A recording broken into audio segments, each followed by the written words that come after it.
아파트 1억에서 뭐 한 1억 5천, 네. 2억 네. 이 정도 투자해서 살 수 있는 아파트를 주로 찾는다라고 말씀하셨는데 네. 수도권에서 이제 네. 주로 수도권이죠. 그런 아파트 중에서도 좀 성향이 있지 않습니까? 좀 자기가 선호하는 입지라든지 네. 중요하게 생각하는 포인트라든지 뭐 이런 음. 게 좀 있을 것 같은데 제가 중요하게 생각하는, 아니, 보편적으로 중요하게 생각하는, 당연히 대표님의 저는 생각이 처음에 이제 이렇게 생각을 해요. 서울에는 세 개의 큰 일자리가 있어요. 그러니까 도심 쪽, 대기업들 많이 몰린데, 그 다음에 강남, 그리고 여의도. 이렇게 한 세 군데가 있다고 생각하고, 거기에서 이 세 개랑 버금가게 사람들이 선호되는 데가 판교라고 생각을 해요. 요런 데가 연결이 잘 되는 지하철 노선이 있는 곳. 그 경기도나 뭐 인천 쪽에. 근데 저 인천보다는 경기도 남부 쪽을 좀 좋아합니다. 네. 그래서 그런 일자리랑 1시간 내로 진입할 수 있는데 갭 차이가 조금 작게 난다는 거는 전세가도 받쳐준다는 거거든요. 그런 지역들 많이 찾아요. 저는 그래서 수도권에서 전세 거래가 많은 데를 좀 찾아요. 예를 들어서 앞으로 전세 거래가 많아질 곳은 별내선 쪽. 왜냐하면 그 구리나 남양주 쪽에서는 되게 힘들거든요. 이 강남 쪽으로 넘어오기. 근데 예. 별내선이 연기가 됐지만 8월 달에는 연결이 되잖아요. 그러면은 별내선에 있는 전세 수요가 늘면은 구리나 남양주 쪽의 수요층들은 더 몰리고 거기가 매매가를 또 자극할 수 있는 거고. 예를 들어 그런 거고. 기존 노선 중에서는 뭐 신분당선, 분당선, 그리고 앞으로의 노선 중에서는 신안산선. 여기는 다 이제 1시간 내로 들어올 수 있는 구간들이 많잖아요. 월판선도 있고. 그런 그 노선들 위주로 이제 거기에서 이제 어떤 거는 재건축이 어떤 게 될 수 있는 건지 아니면은 거기에 자체 일자리가 되게 많은 데가 있는지. 예를 들어서 수원 같은 건 삼성이 있잖아요. 근데 분당선이 연결되잖아요. 근데 새 아파트가 될 수 있는 데가 있는데 그리고 교육 수요도 좋은데 투자금이 한 1억에서 1억 5천밖에 안 들어요. 그러면 들어가면 거래량도 엄청나게 많아요. 그런 데는 저는 들어가도 된다고 생각을 하거든요. 그래서 이제 그런 위주로 이제 첫 번째는 찾는 거. 그래서 그 일자리랑 연결이 잘 되고 자체 교육이라든지 인프라를 따져보고 물건 자체가 진보할 수 있는지도 봐요. 재건축이라든지 재개발. 다만 재개발은 저는 초기 재개발은 사라고 얘기는 안 해요. 그냥 좀 중반부 넘어가서 이제는 더 이상 이게 실패하지 않을 수 있을 빡빡구가 안 만큼 되는. 요단강을 이미 건너가 버린 그런 애들은 조금의 리스크에 대한 비용 부담들을 조금 줬다고 치고 조금은 비싸더라도 관리처분인가 더 뒤요? 관리처분인가 정도. 그러니까 전 사업시행인가나 관리처분인가가 그나마 조금 그나마 낫다고 생각하고 지금 뭐 추진위도 형성이 안 된 데나 뭐 그 추진위 형성 안 되고 뭐 지정도 아직 제대로 안 되는데 이게 지금 동의를 모으고 있어 이런 데는 하지 말라고 얘기를 해요. 예, 위험하니까. 왜냐하면 투자는 큰 돈이 들어가는 것만큼 확률에 의존하는 게 아니라 확정에 의존하는 게 중요하거든요. 그래서 예전에 그 서울시에서도 재개발 같은 것들이 막 지정이 되는데 170개 이상이 해제가 됐어요. 그게 진짜 많이 해제된 거거든요. 그러면서 지금은 못 믿으시겠지만요. 현금 청산 옛날에 무섭잖아요. 근데 옛날에는 우리는 해제하고 현금 청산 해주세요 하는 그런 시기도 있었단 말이에요. 조합에서 먼저 신청했다고 예, 들었습니다. 맞아요. 예. 예. 그래서 우선 저는 개인적으로는 그런 위험한 물건보다는 좀 확정적인 물건에 조금 선호를 하기 때문에 그런 물건들 지금도 조금 저렴한 것들이 아직도 있거든요. 그리고 그 경기도권도 막 안성이라든지 이런 너무 밑으로 내려가는 거는 좀 제가 지향을 하고 있습니다.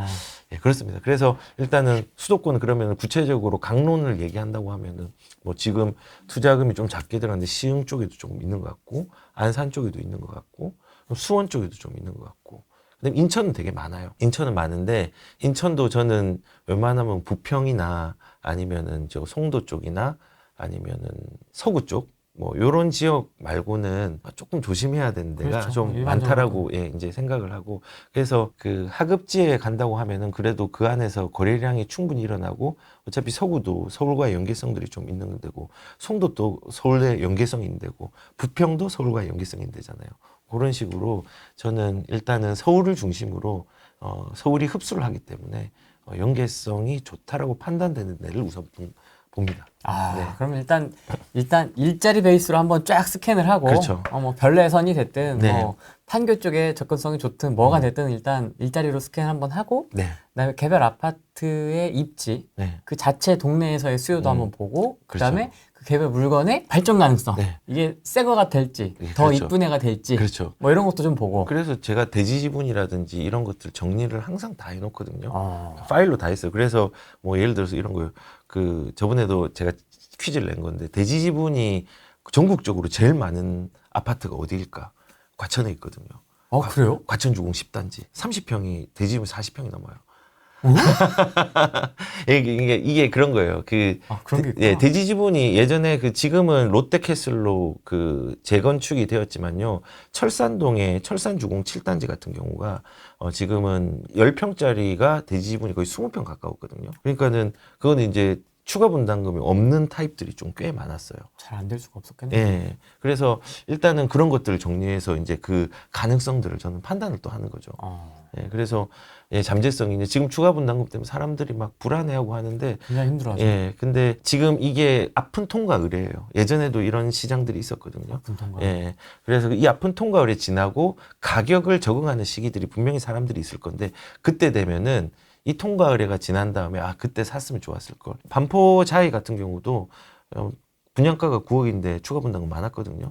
그리고 그때 미분양 났고 너무 비싸다고 했는데 지금 35억, 40억 가까이 가잖아요. 네.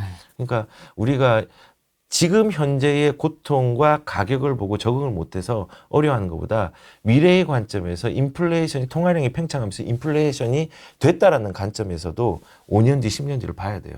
그래야지 지금이 덜 겁날 수 있고 추가 분담금 생돈으로 내는 거 아니잖아요. 계약금만 우선 있으면 돼요. 추가 분담금이 3억이다. 3천만 있으면 돼요. 그리고 중도금 대출처럼 가면 돼요. 그리고 잔금은 나 잔금 없어. 이거 대출을 주담대로 다시 돌려야 되는데 주담대로 돌리든지 아니면은 이게 아니면은 전세를 맞춰가지고 추가 분담금 대체하면 돼요. 그래서 지금은 공포스러운 부분과 아픈 그게 있어서 당분간은 계속 안 좋겠지만은 단타를 친다는 것보다는 긴 안목에서 간다고 하면은 제가 그래서 긴 안목, 긴 호흡 이 얘기를 하는 게 작은 거래와 큰 상승이 작은 하락과 큰 상승이 결합해서 우상향을 하거든요. 화폐 가치가 떨어지면서. 그래서 86년부터 1993년까지 보면은 지금 이게 KB 통계입니다. 월별 네. 통계인데 전년 말 대비해서 가격들이 떨어진 데도 있고 올라간 데도 있고 월별로도 떨어진 데가 있고 올라간 데가 있잖아요. 네. 근데 보시면은 결국은 떨어지는 시기는 항상 있어요. 올라가는 시기도 항상 있고. 근데 결국은 합쳐보니까는 우상향을 했어요. 86년, 93년까지. 그리고 93년부터 2003년까지 보면은 떨어진 시기, 올라가는 시기가 막 결합돼 있죠. 항상 무서워서 사람들이 뭐 집 사지 마라 하는 시기가 항상 도래합니다. 이 98년도 보면 또 그렇죠. 이 98년도 IMF 때문에 그런 건데 IMF 때 중앙부처 사람들이 나라 망한다고 집 다 팔아라고 했는데 다 지금 통곡하고 울고 있잖아요. 결국은 우상향을 한 거예요. 72% 상승했죠. 2003년까지. 그리고 요것도 보면은 2004년부터 2013, 10년까지 하락기가 많았죠. 그래도 결국은 우상향을 했고 이제 2014년부터 2023년까지 결국은 하락기가 있지만은 결국은 우상향했어요. 대부분은 작은 상승과 큰 상승이 결합해서 우상향을 하는 거예요. 그래서 우리가 이런 걸 기다려야 돼요. 보통 하락장은 다음 상승장을 기다리기 위한 어떤 수단으로 써야 되고 상승장은 오히려 진짜 조심해야 되는 어떤 수단으로 좀 접근을 하는 게 저는 좋다고 생각을 하거든요. 그러면 지금 아픈 통과례를 지나고 있는 각 정비 사업들이라든지 아니면 뭐 좀 가격이 눌려 있는 곳이라든지 네. 좀 굉장히 더 고통스러운 느낌이 드는 아파트 단지일수록 기회라고 볼 수도 있겠네요. 그렇죠. 근데 이것도 그렇게 보편화시킬 수는 없고, 그렇죠. 예. 만약에 이 뭐 비대위가 형성이 된 지가 오래가 됐고, 그 다음에 내 생애 주기가 90인데, 나는 100세 시대니까는 20년 기다리고 재건축을 하겠다. 이렇게 판단을 하면 안 되고, 일단 이것도 물건별로 좀 판단을 하는 기준들이 조금 달라져야 될 것 같긴 해요. 그리고 자기 형편에 맞게. 예를 들어서 뭐 부산 같은 경우는 네. 부산도 지금 재개발의 사직동 같은 경우도 뭐 1-5구역이나 1-6구역 좋은 데가 있거든요. 네. 예, 그런데도 최소한 3억 이상이 좀 들어가야 되고 경기도 같은 경우도 최소한 3억 이상은 들어가야 되는데 그러면은 거기가 조금 힘들다. 근데 제가 이제 말하는 3억 이상이라는 건요. 뭐 이주가 되거나 관리 처분이 이미 끝났거나 이런 데를 얘기를 하는 거예요. 그런 데는 서울의 아파트 중급지나 하급지 정도에 들어갈 수준으로 들어가서 수익률 높이는 구조로 가는 데가 좀 있을 수 있고 만약에 1억 5천 정도면 아파트로 가야 돼요. 그냥 일반 아파트인데 뭐 철도가 지금 착공이 되었거나 주변에 인프라가 되게 좋거나 시기적으로 가격이 눌려 있거나 근데 거래량이 증가하는데 이런 데는 1억 5천 정도는 찾을 수 있어요. 판단을 좀 해야 될 것 같은데 어떤 거요? 취득세 완화하고 종부세 완화 이슈가 좀 있지 않습니까? 그럼 네. 취득세 완화될 때까지 조금 기다릴까 좀 살게 보이는데 근데 취득세 완화 쉽지 않을 것 같아요. 왜냐면은 뭐 아시다시피 지금은 그 압도적인 거대 야당이 되었잖아요. 근데 취득세도 이런 통과를 해야 돼요. 이 야당의 어떤 동의를 받아야 되고 그리고 지금 그 이슈를 복합적으로 봐야 되는 게 지금 뭐 양도세도 완화해준다, 취득세도 완화해, 상속세도 완화해준다, 뭐 지금 종부세도 지금 완화에 대한 방향을 잡고 있다 했는데 이제 그 이유가 우선은 지금 12월 달에 종부세부터 얘기를 하면은 12월 달에 종부세가 매겨지잖아요. 이제 부담을 해야 되는데 그 이전에 큰 방향을 잡아야 돼요. 큰 방향을 잡아야지 7월 넷째 주가 항상 매년 7월 넷째 주가 조세에 대한 개편들이 있거든요. 예, 그래서 그 조세 개편의 방향성을 잡고 12월 달에 적용하려면은 지금 조금 이슈가 되어서 그 방향을 잡는 게 좀 필요하다는 생각이 정부에서는 들었고 그리고 그 이전에 민주당에서 지금 종부세를 지금 이제는 불필요하니까 폐지도 해야 된다라고 얘기를 하시는 분이 계셨는데 거기에 이제 민주당이 가세를 한 게 지금 종부세는 지금 1주택자는 폐지를 해야 된다. 그리고 정부 입장에서는 다주택자의 중과세율을 폐지해야 된다. 이제 이게 맞붙어 있습니다. 맞붙어 있는데 종부세는 결론적으로 말하면은 종부세는 폐지가 되는 게 맞습니다. 왜냐하면 조세 이전가가 좀 일어나고 그리고 다주택자들이 다주택을 못 가지게 하는 정책인데 저는 다주택자가 되게 중요하다고 생각하는 게 사람들이 지금 임차 물량이 모자라는데 임차 물량을 누가 내냐면요. 다주택자들이 내거든요.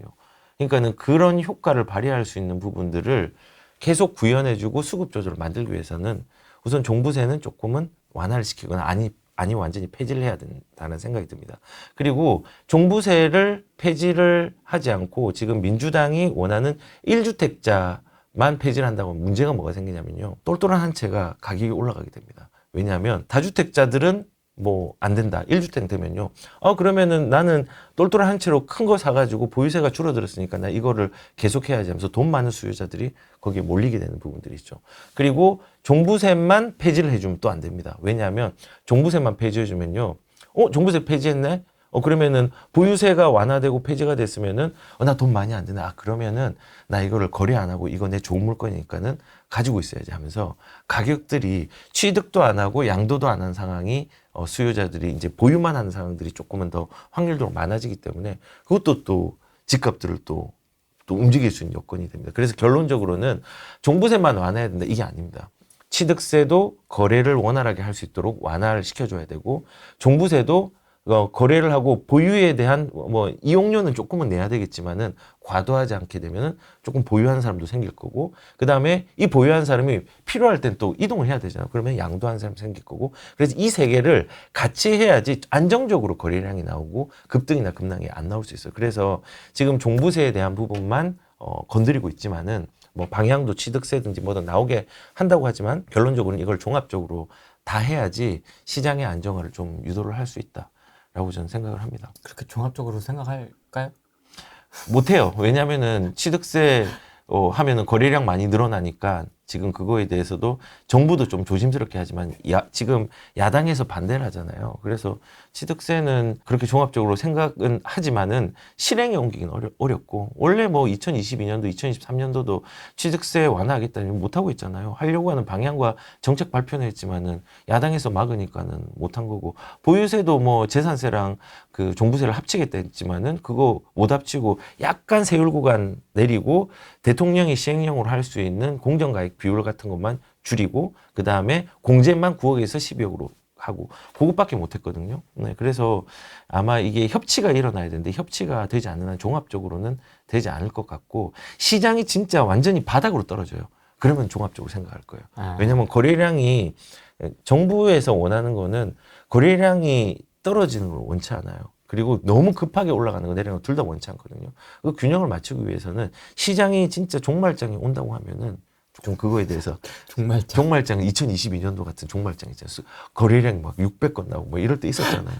그럴 때 나오면은 뭐 그렇게 될 수는 있겠지만 그게 아니면은 종합적으로 우선 나오기는 힘들고 지금 취득세랑 상속세 뭐 보유세 방향을 잡고 있지만은 완전 폐지라든지 완벽한 완화는 지금 협치 때문에 그렇게 쉽게 되지는 않을 것 같다. 그래서 시장의 불안감들은 여전히 유지가 되면서 거래량들은 좀 이렇게 서서히 올라가지 않을까 뭐 그런 생각이 듭니다. 그러니까 막 가자 이게 아니고 이게 맞아 하면서 이렇게 좀 가고 맞아 그렇죠. 하면서 이렇게 근데 가고. 가자 해도 정부가 바라진 않을 거예요. 급격하게 올리면 정부한테 불리해요.